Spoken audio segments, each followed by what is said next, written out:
ಉಗ್ರರ ನೆಲೆಯೇ ಧ್ವಂಸವಾಗಿದೆ. ಭಾರತದತ್ತ ತಿರುಗಿ ನೋಡೋಕು ಭಯ ಪಡ್ತಾ ಇದ್ದಾರೆ. ನುಗ್ಗಿ ಹೊಡೆದ್ರು, ಬಗ್ಗು ಬಡಿದ್ರು.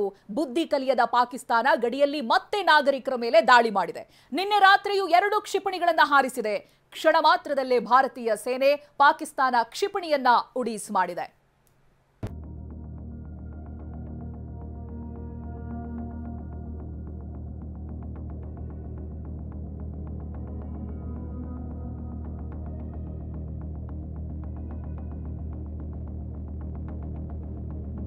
ಅಟ್ಟಾಡಿಸಿ ಹೊಡೆದರೂ ಬುದ್ಧಿ ಬಂದಿಲ್ಲ, ನುಗ್ಗಿ ಹೊಡೆದರೂ ನರಿ ಬುದ್ಧಿ ಬಿಟ್ಟಿಲ್ಲ. 9 ಉಗ್ರ ನೆಲೆಯನ್ನ ಧ್ವಂಸ ಮಾಡಿದ್ರೂ ಗಡಿಯಲ್ಲಿ ತಲೆ ಕೆಟ್ಟಂತೆ ಆಡ್ತಿರೋ ಪಾಕಿಸ್ತಾನ ಮತ್ತೆ ಮತ್ತೆ ಕೆಣಕ್ತಿದೆ. ಭಾರತದ ಮೇಲೆಗೆ ಮಿಸೈಲ್ ದಾಳಿಗೆ ಯತ್ನಿಸಿದೆ. ಪಾಕಿಸ್ತಾನ ಬಿಟ್ಟ ಮಿಸೈಲ್ ಗಡಿಯಲ್ಲೇ ಅಡ್ಡಡ್ಡ ಉದ್ದುದ್ದ ಉರುಳಿ ಬಿದ್ದಿದೆ. ಏರ್ ಸ್ಟ್ರೈಕ್ ನಂತರ ದಿಕ್ಕೆಟ್ಟು ಹೋದ ಪಾಕಿಸ್ತಾನ ಗಡಿಯಲ್ಲಿ ಕದನ ವಿರಾಮ ಉಲ್ಲಂಘಿಸಿ ಮಿಸೈಲ್ ದಾಳಿಗೆ ಯತ್ನ. ಪಾಕ್ ಬಿಟ್ಟ ಮಿಸೈಲ್ ಗಡಿ ದಾಟೋ ಮುನ್ನವೇ ಉಡೀಸ್.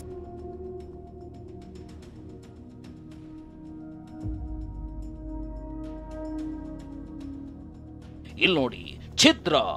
ಒಂದೇ ಏಟಿಗೆ ಪಾಕಿಸ್ತಾನದ ತುಕ್ಕು ಹಿಡಿದಿರೋ ಮಿಸೈಲ್ ಛಿದ್ರವಾಗಿದೆ. ನೆಟ್ಟಗೆ ಅಟ್ಯಾಕ್ ಮಾಡೋಕೆ ಬಾರದಿದ್ರೂ ಕಿತ್ತೋಗಿರೋ ಮಿಸೈಲ್ ಬಿಟ್ಟಿದೆ. ಚೀನಾದಿಂದ ಭಿಕ್ಷೆ ಬೇಡಿ ತರಿಸಿಕೊಂಡಿರೋ ಪಾಕ್ 2 ಕ್ಷಿಪಣಿಯನ್ನ ನಿನ್ನೆ ಮಧ್ಯರಾತ್ರಿ 1 ಗಂಟೆಗೆ ಭಾರತದತ್ತ ಉಡಾಯಿಸಿದೆ. ಕ್ಷಣ ಮಾತ್ರದಲ್ಲಿ ಭಾರತದ ಏರ್ ಡಿಫೆನ್ಸ್ ಸಿಸ್ಟಮ್ 2 ಕ್ಷಿಪಣಿಯನ್ನ ಹೊಡೆದುರುಳಿಸಿದೆ. ಭಾರತದ ಹೊಡೆತದ ಏಟಿಗೆ ಚೀನಾದಿಂದ ತರಿಸಿಕೊಂಡ ಪಾಕಿಸ್ತಾನದ ಕ್ಷಿಪಣಿ ಹೇಗಾಗಿದೆ ನೋಡಿ.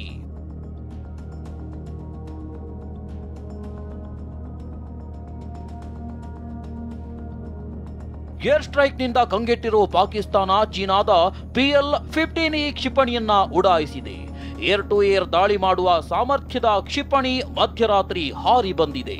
ಅಲರ್ಟ್ ಆದ ಸೇನೆ ರಷ್ಯಾ ಆಂಟಿ ಮಿಸೈಲ್ 5S-400 ಹಾರಿಸಿ ಪಾಕ್ ಕ್ಷಿಪಣಿಯನ್ನ ಉಡೀಸ್ ಮಾಡಿದೆ. ಅಮೃತಸರದ ಹೋರ್ಶಿಪುರದ ಬಳಿ ಪಾಕ್ ಮಿಸೈಲ್ ಪುಡಿ ಪುಡಿಯಾಗಿ ಬಿದ್ದಿದೆ.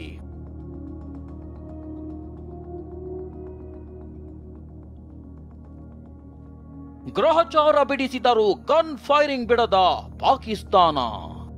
ಶತಮಾನದವರೆಗೂ ಮುಟ್ಟಿ ನೋಡಿಕೊಳ್ಳುವಂತೆ ಗ್ರಹಚಾರ ಬಿಡಿಸಿದ್ರೂ ಪಾಕಿಸ್ತಾನ ಗಡಿಯಲ್ಲಿ ಖ್ಯಾತೆ ತೆಗೆದಿದೆ. 14 ದಿನವೂ ಅಪ್ರಚೋದಿತ ಗುಂಡಿನ ದಾಳಿ ನಡೆಸಿದೆ. ಗಡಿ ಗ್ರಾಮಗಳಲ್ಲಿ ನಾಗರಿಕರನ್ನೇ ಟಾರ್ಗೆಟ್ ಮಾಡ್ತಿದೆ. ಪುಂಜ್, ಕರ್ನಹ, ಕುಪ್ವಾರದ ಗಡಿ ಗ್ರಾಮಗಳಲ್ಲಿ ಜನರ ಮೇಲೆ ಫೈರಿಂಗ್ ಮಾಡಿದೆ. ಇದರಿಂದ ಗಡಿ ಗ್ರಾಮದ ಸ್ಥಿತಿ ಹೇಳತೀರದಾಗಿದೆ. ಜನರೆಲ್ಲ ಭಯಭೀತರಾಗಿದ್ದಾರೆ. ಕಾಶ್ಮೀರದ ಗಡಿ ರೇಖೆಯಲ್ಲಿ ಅಪ್ರಚೋದಿತ ಗುಂಡಿನ ದಾಳಿ ನಡೆಸಿ ಜನವಸತಿ ಪ್ರದೇಶಗಳನ್ನ ಟಾರ್ಗೆಟ್ ಮಾಡ್ತಿದೆ. ಗುಂಡಿನ ದಾಳಿಗೆ ಒಬ್ಬರು ಯೋಧರು ಹುತಾತ್ಮರಾಗಿದ್ರೆ 4 ಮಕ್ಕಳು ಸೇರಿ 13 ನಾಯಕರು ಮೃತಪಟ್ಟಿದ್ದಾರೆ.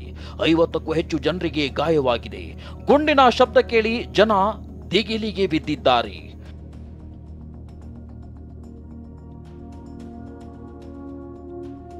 ಜನರನ್ನ ರಕ್ಷಿಸಿರೋ ಜಮ್ಮು ಕಾಶ್ಮೀರ ಸರ್ಕಾರ ಅಕ್ನೂರು ಗ್ರಾಮದ ಕುಟುಂಬಗಳನ್ನ ಸುರಕ್ಷಿತ ಸ್ಥಳಕ್ಕೆ ಶಿಫ್ಟ್ ಮಾಡಿದೆ. Bureau report, TV9.